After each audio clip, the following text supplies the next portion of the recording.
Bonsoir, mes bien-aimés frères et sœurs en Christ. Bonsoir à tous ceux qui n'ont pas encore reçu le Seigneur Jésus-Christ comme leur Sauveur et Seigneur et qui ne se sont pas encore repentis de leur vie de péché et d'iniquité pour se faire baptiser au nom de Jésus pour le pardon de leurs péchés. Bonsoir donc à tous. Dieu, notre Créateur, notre Père Céleste, oui, à vous qui êtes mes frères et mes sœurs en Christ, et à tous ceux qui n'ont pas encore reçu le Seigneur Jésus-Christ, je vous dis encore une fois, bonsoir. Que le Seigneur vous bénisse pour ces moments que nous partageons ensemble, par ma voix, par mon canal. Oui, nous partageons ensemble la parole de Dieu. Oui, au travers de son serviteur que je suis, par sa grâce.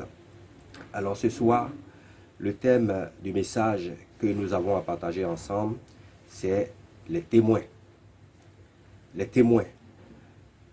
Et les passages bibliques que je vous convie à lire avec moi, c'est donc dans Actes chapitre 1, versets 4 à 8, que nous lisons maintenant.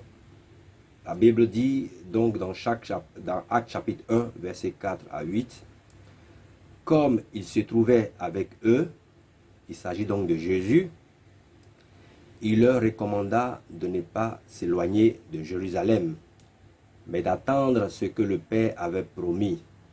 Ce que je vous ai annoncé, leur dit-il. Jésus parle à ses disciples. Verset 5, car Jean a baptisé d'eau, mais vous, dans peu de jours, vous serez baptisés du Saint-Esprit. Alors les apôtres réunis lui demandèrent, Seigneur, est-ce en ce temps que tu rebâtiras le royaume d'Israël?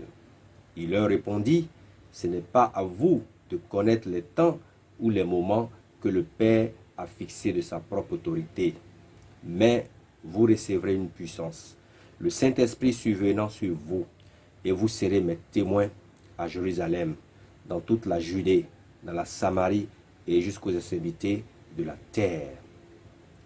Alors voici donc les paroles que Jésus a dites à ses disciples. Jésus est venu dans ce monde pour s'offrir en sacrifice pour toute l'humanité, pour le salut des uns et des autres, pour la réconciliation des uns et des autres avec Dieu le Père. Jésus a payé ce prix-là, oui, que Dieu a agréé, ce sacrifice que Dieu a agréé pour ton salut, pour mon salut, pour le pardon de tes péchés, pour le pardon de mes péchés, afin que quiconque croit en Jésus-Christ donne sa vie à Jésus-Christ en se repentant pour se faire baptiser en son nom, ait la vie éternelle et le pardon de ses péchés. Et que cette personne désormais, par Jésus-Christ, vive en nouveauté de vie, une vie à la gloire du Créateur du ciel de la terre. Oui, mes bien-aimés frères et sœurs en Christ, vous tous qui m'écoutez en ce moment, voici donc les passages que nous allons ensemble partager ce soir. Alors, dans les versets que nous avons lus, donc, le verset sur lequel nous allons beaucoup plus nous appuyer, qui est donc le thème de ce message, les témoins, il s'agit du verset 8. Mais vous recevrez une puissance, le Saint-Esprit survenant sur vous, et vous serez mes témoins à Jérusalem, dans toute la Judée, dans la Samarie et jusqu'aux extrémités de la terre. Père Céleste, Seigneur Jésus, Dieu Tout-Puissant, Créateur de la terre et de la mer, voici ces moments que je veux partager avec mes frères et mes sœurs en Christ, avec tous ceux qui ne t'ont pas encore reçu comme leur Sauveur et Seigneur, afin que l'occasion qu'ils ont aujourd'hui, par mon canal, de te recevoir, oui, par ta grâce. Je te prie de diriger ce moment et de conduire ce moment, et que la gloire te revienne au travers de ce message que j'adresse de ta part aux uns et aux autres. Que le Seigneur, oui, Seigneur notre Dieu, soit glorifié. Amen. Alors, bien-aimés frères et sœurs en Christ, voyez-vous, le Seigneur, comme je l'ai dit, a vécu 33 ans et demi sur la terre. Dieu, en la personne de Jésus-Christ, est venu vivre dans ce monde comme un homme, en la personne de Jésus. Il a vécu comme un homme, enduré tout ce que les hommes endurent, et s'est offert en sacrifice pour le salut de sa création, pour la délivrance de sa création. Alors Jésus-Christ, Dieu, homme, ayant payé ce prix-là, comme il avait dit à ses disciples, il avait dit à ceux qui l'écoutaient, oui, qu'il allait mourir et 3 jours après qu'il allait ressusciter. Donc en effet, après donc sa crucifixion, 3 jours après, il est ressuscité du tombeau. 3 jours après sa crucifixion, 3 jours après sa mort, oui, il est ressuscité donc. Et il a passé 40 jours avec ses disciples. Donc, au terme des 40 jours, voici donc les paroles que nous venons de lire qu'il a eues avec ses disciples. Oui, qu'il a eu avec ses disciples. Pendant ces 40 jours, il a fait beaucoup d'autres miracles. Ses disciples donc ont été témoins de sa résurrection. Ils ont été témoins de tous les miracles, des prodiges que Jésus a fait. Et beaucoup d'autres personnes qui suivaient Jésus-Christ. Alors, Jésus donc va leur recommander, il va leur dire qu'ils vont recevoir une puissance. Le Saint-Esprit survenant sur eux. Le Saint-Esprit, c'est l'Esprit de Dieu que Dieu donne à quiconque reçoit son Fils, Jésus comme Sauveur et Seigneur. Le Saint-Esprit donc qui convainc donc le monde de péché, de justice et de jugement. Le Saint-Esprit donc qui conduit les chrétiens, qui conduit les enfants de Dieu dans ce monde, qui les soutient, qui les fortifie, qui les restaure. Le Saint-Esprit donc qui révèle les choses à venir. Le Saint-Esprit donc qui les prévient de tout. Le Saint-Esprit donc qui est Dieu lui-même, qui vient habiter en ses enfants. Oui, qui vient habiter en quiconque croit en Jésus et le reçoit comme Sauveur et Seigneur pour se repentir et pour se faire baptiser au nom de Jésus pour vivre en nouveauté de vie. En nouveauté de vie donc, selon la nature divine que Dieu donne à ceux-là même par son Saint-Esprit qui leur donne. Alors, Jésus donc va dire à ses disciples que ceux-ci seront ses témoins. Oui, ses témoins à Jérusalem, dans toute la Judée, dans la Samarie et jusqu'aux extrémités de la terre. Cette parole donc est adressée en plus des disciples à tous ceux qui vont donc recevoir Jésus comme Sauveur et Seigneur pour donc se repentir et se faire baptiser en son nom pour vivre en nouveauté de vie pour la gloire de Jésus dans ce monde. Alors, le témoin dont il s'agit ici, nous savons bien tous ce que signifie un témoin. Un témoin, donc, c'est une personne qui certifie ou qui peut certifier une chose qu'elle a vue ou entendue. Mais Jésus va au-delà. Ici, Jésus parle à tous ceux qui ont cru en lui, tous ceux qui lui ont donné leur vie, à manifester donc cette vie divine qu'il leur a donnée par son esprit, par le Saint-Esprit que ces personnes ont reçu, par la foi en son nom, en se repentant bien sûr, en se faisant baptiser en son nom. Il demande donc non seulement aux disciples et à tous les enfants de Dieu partout dans le monde, il demande donc à tous ceux qui croient en lui, qui vont croire en lui, donc de manifester cette vie divine. Cette vie divine qui est donc le caractère de Jésus. Jésus qui est le Dieu véritable et la vie éternelle. C'est donc ses vertus, oui, son langage, son comportement. C'est ce qu'il demande à tout cela de manifester dans ce monde, afin que cela serve de témoignage à leur entourage. De témoignage à leur entourage. C'est ça, oui, les témoins dont Jésus parle. En plus du témoignage, ces personnes qui ont cru en lui, ces personnes qui lui ont donné leur vie, vont donc faire des miracles en son nom, des prodiges en son nom. Oui, guérir toutes sortes de malades en son nom. Oui, cela en plus de leur nature divine que ces personnes désormais ont par la foi en Jésus-Christ de Nazareth. Oui, la nature divine. Oui, cette nature est donnée à tous ceux qui ont su Jésus comme Sauveur et Seigneur. Parce que la parole de Dieu nous dit que nous sommes participants de la nature divine. Et cela, c'est dans l'épître, c'est dans le livre de 1 Pierre, chapitre 3. Donc, nous qui avons cru en Jésus, qui lui avons donné notre vie, nous sommes participants de la nature divine. Nous sommes participants de la nature de Dieu. Et sachant que, avant de recevoir Jésus-Christ, oui, l'être humain oui, que nous avions la nature pécheresse. Et cette nature pécheresse se manifestait donc par les œuvres de la chair, que tous les êtres humains connaissent très bien. Alors les œuvres de la chair que je vais citer quelques-unes avec vous. Les œuvres de la chair, ce sont donc l'impudicité, l'impureté, la dissolution, l'idolâtrie, la magie, les inimitiés, les querelles, les jalousies, les animosités, les disputes, les divisions, les sectes, l'envie, l'ivrognerie, les excès de table et les choses semblables. Et la Bible nous dit que ceux qui commettent de telles choses n'hériteront point le royaume de Dieu. En tant qu'enfant de Dieu, c'est cette nature, ce sont ces œuvres-là que nous manifestions par le passé. Oui, vous tous qui n'avez pas encore Jésus-Christ de Nazareth, ce sont ces œuvres-là que vous manifestez. Mais il faut savoir que par l'Esprit de Dieu, tout enfant de Dieu a désormais le pouvoir, la capacité de manifester la nature divine. La nature divine dont je vais vous parler tout à l'heure. Mais la nature pécheresse, oui, le comportement, les œuvres qui viennent de la chair viennent de notre ancienne nature.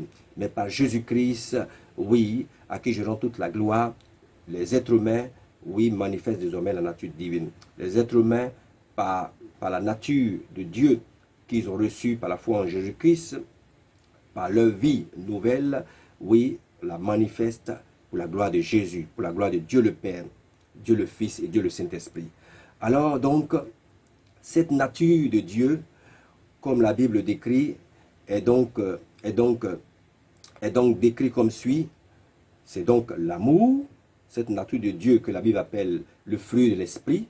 C'est donc l'amour, la joie, la paix, la patience, la bonté, la bénignité, la fidélité, la douceur, la tempérance.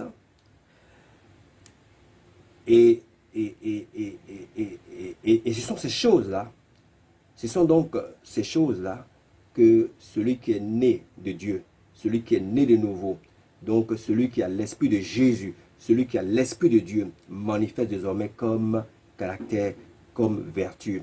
Oui, en cela, la personne est donc témoin de Jésus-Christ. Témoin de Jésus-Christ, parce que non seulement cette personne fait des miracles, des prodiges, guérit les malades au nom de Jésus, mais cette personne manifeste le caractère, la divinité du Dieu vivant qu'est Jésus-Christ. Cette personne manifeste la nature de Dieu. Oui, cette personne manifeste le langage de Dieu, le comportement de Dieu. Oui, ceux qui l'entourent voient Dieu en cette personne. C'est ça le témoin au nom de Jésus-Christ. Voyez-vous, dans le fruit de l'esprit dont nous avons parlé tout de suite, je vais parler de l'amour, la joie, la paix, la patience, la bonté, la bénignité, la fidélité, la douceur, la tempérance. Il y a l'amour. L'amour dont beaucoup de religieux dans ce monde se réclament. Mais l'amour vient de Dieu. C'est Dieu qui donne l'amour. Et dans sa parole, la Bible, il dit à tous ses enfants, lui Dieu, il a répandu son amour dans le cœur de ceux-là qui ont reçu Jésus comme Sauveur et Seigneur. Il a répandu son amour par son esprit dans le cœur de toutes ces personnes qui ont cru en son Fils, qui ont donné leur vie à son Fils. Oui, son amour est répandu dans leur cœur. Alors, ceux-là ne peuvent que manifester l'amour de Dieu. L'amour que Dieu a manifesté à l'humanité au travers de Jésus. Ses enfants, donc, par son esprit, manifestent cet amour. Alors, l'amour est défini par Dieu comme suit.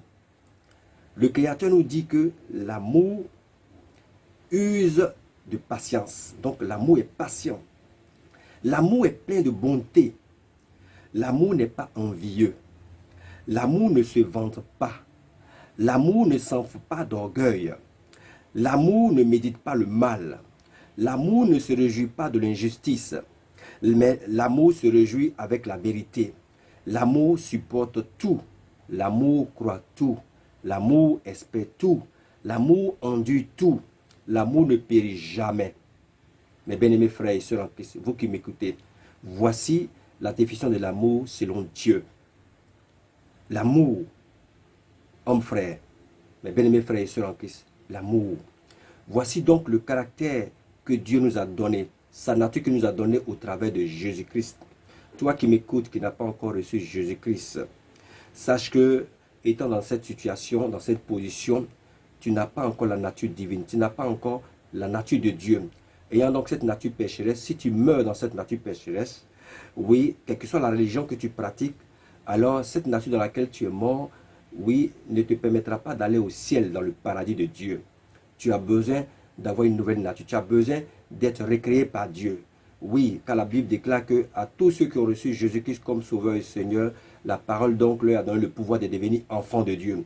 Étant enfants de Dieu, ces personnes sont participantes de la nature divine. Ces personnes ont le caractère de Dieu. Leur esprit a changé, leur nature a changé. Et donc, elles ont donc maintenant accès au ciel, au paradis, avec cette nouvelle nature. Il faut absolument avoir cette nouvelle nature. Et c'est par Jésus-Christ seul, et non par une religion quelconque, non par votre gentillesse, non par de bonnes œuvres. C'est par la puissance de l'Esprit de Dieu que l'homme obtient donc cette nouvelle nature, cette nature du Dieu vivant, créateur du ciel et de la terre, qu'est Jésus-Christ, notre Sauveur et notre Seigneur.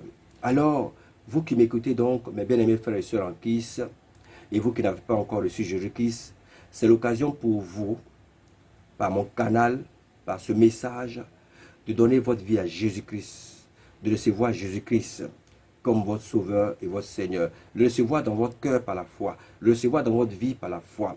Mes bien-aimés frères et sœurs en Christ, être des témoins, c'est ce que Jésus te demande à toi et à moi. Être des témoins tous les jours dans ce monde.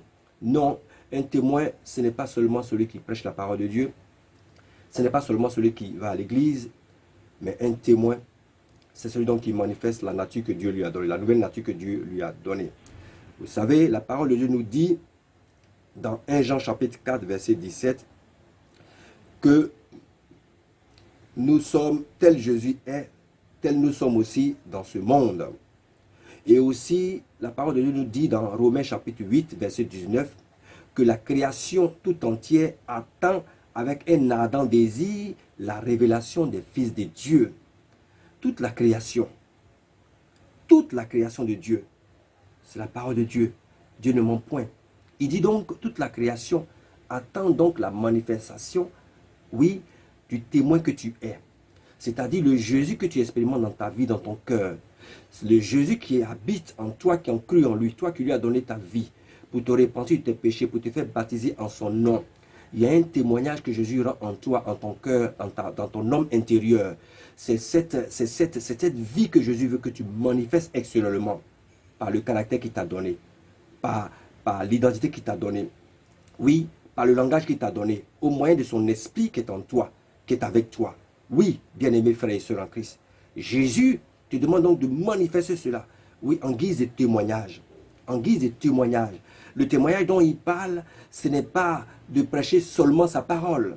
Ce n'est pas donc de parler de lui, oui, partout, bien qu'il le demande à toi et à moi qui avons cru en lui, mais c'est surtout son caractère, oui, sa patience, sa bonté, sa fidélité, sa douceur, oui, homme, sa paix, sa joie. Il dit sa paix, il ne la donne pas comme le monde la donne. C'est Jésus qui l'a dit. Son amour qui est répandu dans notre cœur, oui, par son esprit, par son Saint-Esprit, c'est ce que Jésus veut que nous manifestions. Nous manifestons là où nous habitons, nous manifestons là où nous travaillons, nous manifestons partout dans ce monde où nous foulons le pied. Jésus veut que tu manifestes cela. Et c'est cela qu'il appelle témoignage. Soyez mes témoins. Soyez mes témoins. Vous serez mes témoins parce que nous avons la puissance de Dieu, l'Esprit de Dieu, oui, pour manifester ce témoignage-là, afin que les uns les autres rendent témoignage de Jésus-Christ de Nazareth. Voyez-vous, le mot chrétien est venu à partir du fait que, comme le dit la parole de Dieu, à Antioche, vu la vie que les disciples menaient, le caractère qu'ils avaient, le comportement qu'ils avaient, le langage qu'ils avaient, alors les habitants de Antioche ont appelé les disciples chrétiens. Chrétiens, c'est-à-dire des personnes qui sont semblables à Jésus-Christ. Voici donc, selon la parole de Dieu, d'où est venu le mot chrétien qui nous est attribué, nous les enfants de Dieu. C'est-à-dire des personnes qui sont semblables à Christ, des personnes qui sont semblables à Jésus-Christ. Oui, cela est venu. Ce mot est venu de là. Désormais, nous sommes appelés chrétiens. Mais nous sommes plutôt appelés disciples. Disciple, c'est celui qui fait comme Jésus, qui agit comme Jésus. Oui, qui accomplit la volonté de Dieu comme Jésus accomplit la volonté de Dieu le Père, de manière parfaite. À nous aussi, il nous le recommande. C'est pourquoi il nous demande d'être ses témoins partout dans ce monde, pour la gloire de son nom, pour la gloire de Dieu le Père, pour la gloire de Dieu le Fils, pour la gloire de Dieu le Saint-Esprit. Mon bien-aimé frère et sœur en Christ, c'est le moment, oui, de reprendre donc, de reprendre ce que tu es et de manifester cela. Tu es participant de la nature de Dieu. Tu as été fait saint par Dieu. Tu as été fait juste par Dieu à cause du fait que tu as cru en Jésus et que tu lui as donné ta vie. Pour te repentir et pour te faire baptiser au nom de Jésus, désormais, Dieu a fait de toi un saint. Dieu a fait de toi un juste. Il n'a pas besoin de tes bonnes œuvres pour faire de toi un juste. Mais il dit le fait que tu as reçu Jésus, tu es un juste, tu es un saint, tu as la vie éternelle. Voyez-vous? Et la liste est longue. Tu es assis avec lui au ciel pendant que tu es sur cette terre. Voyez-vous? Il a fait de toi un Dieu dans ce monde. Oui, il a fait de toi un Dieu dans ce monde. Vous tous qui m'écoutez, vous tous qui m'écoutez partout, c'est l'occasion pour vous d'intégrer la famille de Dieu, qui est donc l'Église. Oui, étant enfant de Dieu par la foi en Jésus-Christ, vous intégrez la famille de Dieu qui est l'Église. Hommes, frères, messieurs et mesdames, donnez votre vie à Jésus pendant que vous avez l'occasion. Donnez votre vie à Jésus maintenant. Faites-le maintenant, pendant que vous êtes témoin de la vie de Dieu que nous manifestons dans ce monde. Vous êtes témoin du caractère du Dieu vivant que nous manifestons. Il faut donner votre vie à Jésus-Christ, car Dieu nous dit dans sa parole, la Bible, que le Saint-Esprit convaincra le monde de péché, de justice et de jugement. Voyez-vous, après la mort, c'est fini. Après la mort, c'est le jugement, déclare la parole de Dieu. Donc, c'est maintenant qu'il faut donner votre vie à Jésus-Christ. Il se pourrait que demain, ce soit trop tard. Il faut le faire ce soir-là même. Bien-aimés frères et sœurs en Christ. Il faut le faire ce soir-là même. Il faut vous repentir. Vous qui êtes en Jésus-Christ, qui êtes enfant de Dieu, mais qui aimez encore les œuvres de la chair que nous avons citées tantôt, qui aimez encore la vie du monde. Oui, qui aimez encore les choses de la terre plus que les choses de Dieu, pendant que vous êtes enfant de Dieu, pendant que votre nature a changé. Oui, Dieu, par ma voix, vous interpelle à vous ressaisir et à manifester sa nature qu'il vous a donnée, qu'il m'a donnée pour la gloire de son nom. Voici donc ce message que j'ai voulu partager avec chacun de vous par la grâce du Seigneur, afin que nous marchions davantage dans les voies du Seigneur pour sa gloire, parce que nous avons son esprit qui nous soutient, qui nous donne la capacité. Nous avons son esprit qui nous restaure, nous qui avons cru en lui, nous qui avons cru en Jésus-Christ, nous qui avons reçu Jésus comme Sauveur et Seigneur, qui sommes nés de nouveau, c'est-à-dire qui avons changé d'esprit, qui avons changé de nature. Oui, il nous a donné cette capacité-là, cette force-là, d'être renouvelés par son esprit chaque jour, de braver les adversités, de surmonter les difficultés pendant qu'il est avec nous. Oui, ce Dieu vivant, qui est Jésus-Christ, est avec nous tous les jours jusqu'à la fin du monde, comme il a dit. Bien-aimés frères et sœurs en Christ, courage à chacun de vous à persévérer dans la foi en Jésus-Christ, car c'est la foi en Jésus qui sauve. À vous tous qui m'écoutez, qui pratiquez une religion quelconque, c'est la foi en Jésus qui sauve. Et c'est Jésus qui transforme véritablement. La religion ne transforme pas. C'est Jésus qui donne la vie, parce qu'il a dit, je suis la résurrection et la vie. Celui qui croit en moi, il vivra, quand bien même il serait mort. Homme, femme, enfant, jeune homme, jeune fille, donne ta vie à Jésus-Christ, toi qui ne l'as pas encore fait, pour que tu sois réconcilié avec Dieu le Père, pour que tu retrouves la paix avec Dieu. Oui, mes bien-aimés frères et sœurs en Christ, voici donc le message que j'ai voulu partager avec vous ce soir, par la grâce du Seigneur Jésus-Christ. Que le Seigneur vous bénisse. Amen.